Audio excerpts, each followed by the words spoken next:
What to bring to daycare with an infant. Dropping an infant at daycare for the first time can be emotionally traumatic for both the parents and the baby. Bringing the appropriate items to the daycare can help ease the tension for both parties. You may be able to leave some items at the daycare permanently, while others need to be brought back and forth between the home and daycare each day. Nutritional items. Food or milk is necessary for your baby while at daycare. If you are nursing, pack enough breast milk for the day. Be sure to pack it in a refrigerated container so that it will not spoil.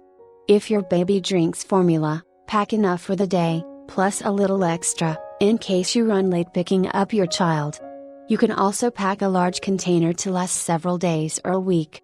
Once your baby starts cereal, finger food or other foods, be sure to pack enough for the day. Be sure to include any bottles, sippy cups or containers that your baby uses to eat from. Clothing and diaper supplies. You should always include 2 changes of clothing in the diaper bag for your baby.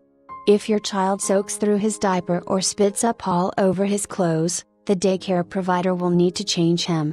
Be sure to also include enough diapers to change your baby at least every 2 hours. If you use cloth diapers, be sure to include any necessary liners or plastic pants. Wipes should be included in the bag. Make sure each morning that there is an adequate amount in the container. If your baby is prone to diaper rashes, include an ointment that you would like used. Other items.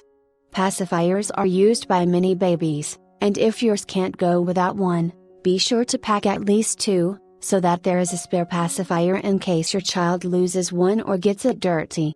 Burp cloths are essential if your child spits up often.